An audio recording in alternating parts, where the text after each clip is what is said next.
reforma procesal penal.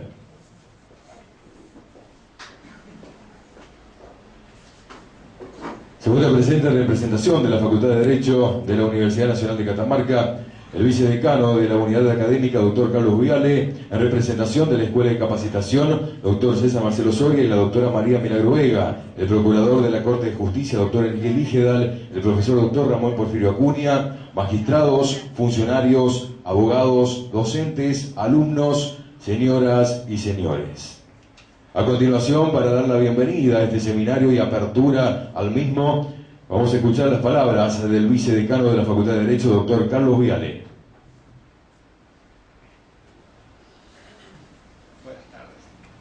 En nombre de la Facultad de Derecho resulta sumamente grato auspiciar y organizar conjuntamente con la Escuela de Capacitación Judicial este seminario de Derecho Procesal Penal. Queremos dar la bienvenida a nuestros ilustres visitantes y expositores. Realmente es un grato honor y dispensa que nosotros tenemos respecto de esta visita y esperamos que sea absolutamente fructífera la enseñanza que nuestros distinguidos visitantes nos van a proporcionar. Estamos a su entera disposición y en razón de ello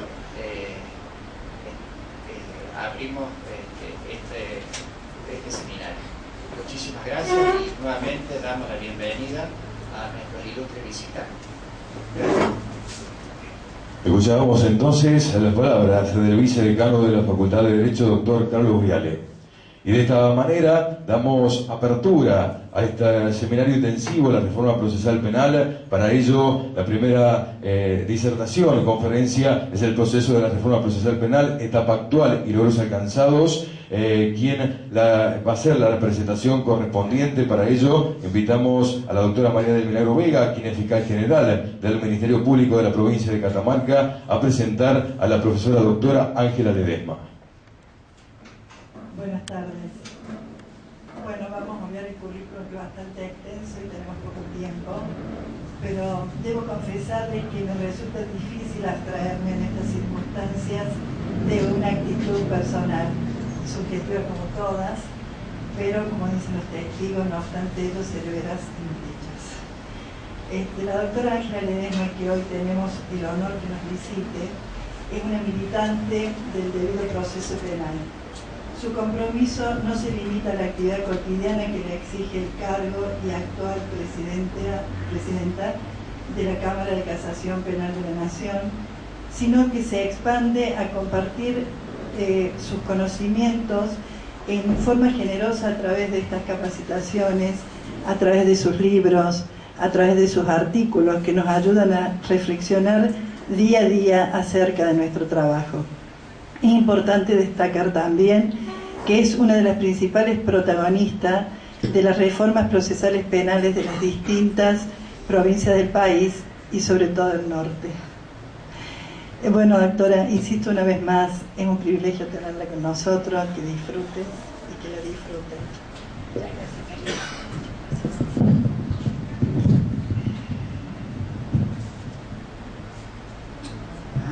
No era tan fácil.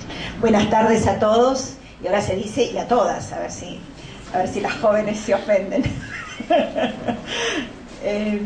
Muchas gracias a la Universidad Nacional de Catamarca, donde he tenido el honor de dar clases durante algunos años. Muchas gracias a las palabras del señor vicedecano, que nos hemos conocido hace unos cuantos años ya, compartiendo tarea docente.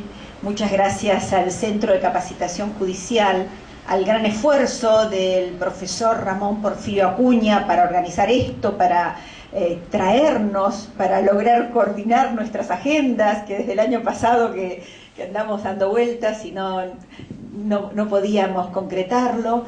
Y muchas gracias a la doctora María Vega, esta gran luchadora. Ella también es desde su rol una gran luchadora por el debido proceso, con el desafío enorme que significa serlo cuando hay que ser acusador, ¿verdad? Muchas gracias a las autoridades presentes, al señor procurador de la Corte, al señor fiscal de Cámara Federal y a las demás autoridades que están aquí presentes, hago extensivo este saludo, y gracias a los jóvenes fundamentalmente por venir esta tarde a reunirse con nosotros para conversar un rato.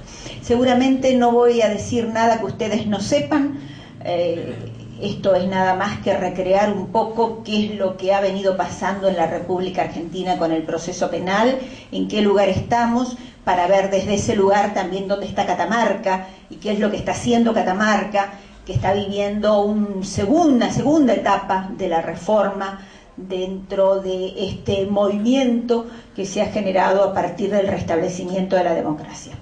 Pero todavía tenemos una lucha muy muy fuerte desde el derecho procesal por vencer barreras culturales que tienen que ver con un modelo de enjuiciamiento enquistado en nuestras prácticas, con un modelo de enjuiciamiento que heredamos de la época de la colonia y que más allá de los esfuerzos hechos desde, fíjense, los más jóvenes, estamos hablando desde la Revolución de Mayo, donde no, como dice Vázquez Rossi, no podemos hablar quizás de un programa orgánico, pero no queda duda que realmente hubo una opción por el cambio.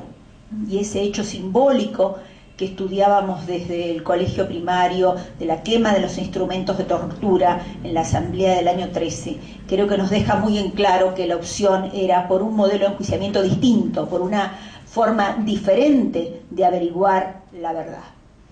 El primer ciclo de consagración de nuestras normas procesales se inicia en realidad ya del año 1871, después de la sanción de las leyes de organización de la justicia federal y la ley 27 concretamente de creación de nuestra Corte Suprema, que comienza a funcionar el año 1863, y la ley 50 también de procedimiento penal y organización de la justicia federal, pero nos debíamos un código procesal penal. Y entonces el Congreso de la Nación convoca a dos juristas argentinos, Florentino González y Ameguino, para que elaboren dos proyectos de ley, un proyecto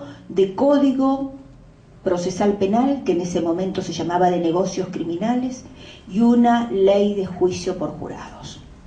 Como dice el profesor Mayer, ese fue quizás el único y la más leal decisión del Congreso de la Nación por aproximar la legislación nacional a la Constitución de 1853, que ya establecía un proceso penal público, es decir, oral y con jurados populares.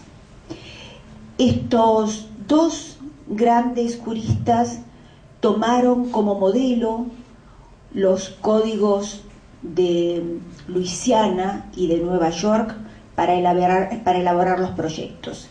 Pero, sin embargo, estos proyectos que se correspondían con la Constitución ya sancionada en 1853, no llegaron a sancionarse.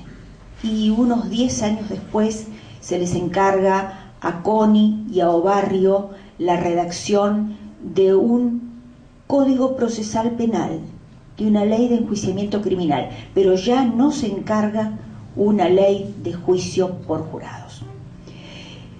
Y este código, este proyecto de código,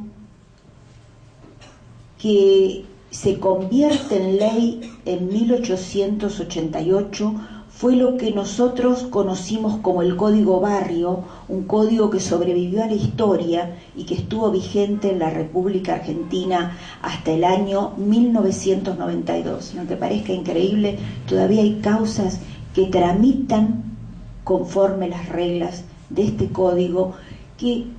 ¿Por qué comienzo hablando de que esto es lamentable?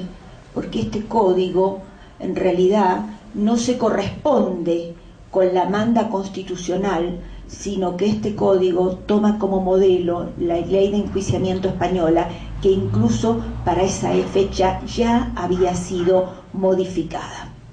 Este denominado código o barrio, que entra en vigencia para el orden nacional y federal, se proyectó en el resto de las provincias argentinas, acentuando un modelo que esencialmente se correspondía en la etapa de la investigación preparatoria con el modelo inquisitivo y con pocas notas diferenciadas en lo que hace a la etapa del juicio o de la sentencia, como se llamaba por aquel entonces, la distribución de nuestros tribunales.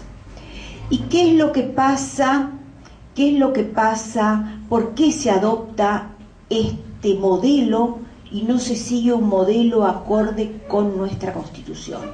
Esto no fue un hecho ingenuo, porque cuando Obarrio le hace saber al ministro por aquel momento de Justicia, a Wilde, cuáles eran los principios sobre los que se fundaba esta nueva legislación, aclara que era fundamental elegir el modelo de enjuiciamiento. Quiere decir que él tuvo claro cuál era el modelo por el que hacía una opción, y no era precisamente el modelo que se correspondía por la Constitución, porque este modelo ha sido esencialmente secreto, esencialmente escrito, de persecución oficial, donde el juez de instrucción tenía un rol fundamental en la recolección de la prueba, donde prácticamente la figura de los fiscales estaba limitada a dictámenes elementales que hemos llegado a ver a veces de 1 o 2 renglones, porque prácticamente no tenían intervención.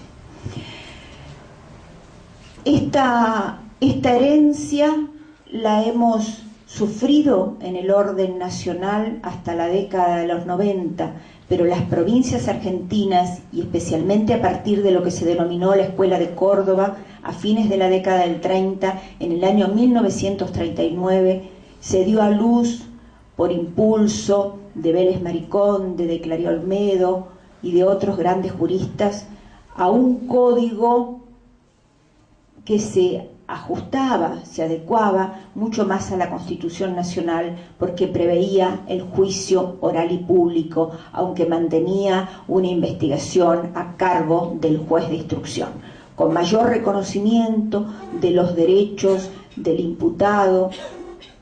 Este código significó un gran progreso e inició un movimiento reformista que fue bastante vigoroso hasta la década de los 70 y que expandió el modelo de juicio oral en las provincias argentinas. Sin embargo, esto no aconteció en el orden nacional y federal, y en algunas provincias, como Tucumán, por señalar alguna de ellas, y la propia provincia de Buenos Aires.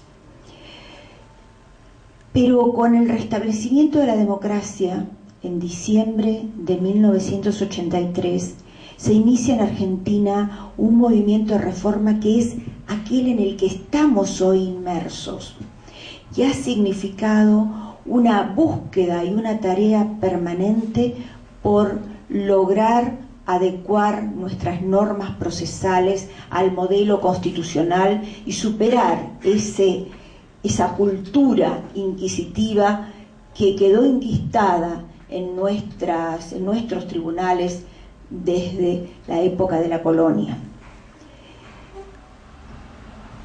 ¿Quién ha sido el principal trabajador, podría decir, de esta etapa, el que ha dado el impulso inicial a un nuevo modelo de enjuiciamiento para la República Argentina? Fue precisamente el profesor Julio Mayer, que hoy tenemos el honor que esté aquí entre nosotros.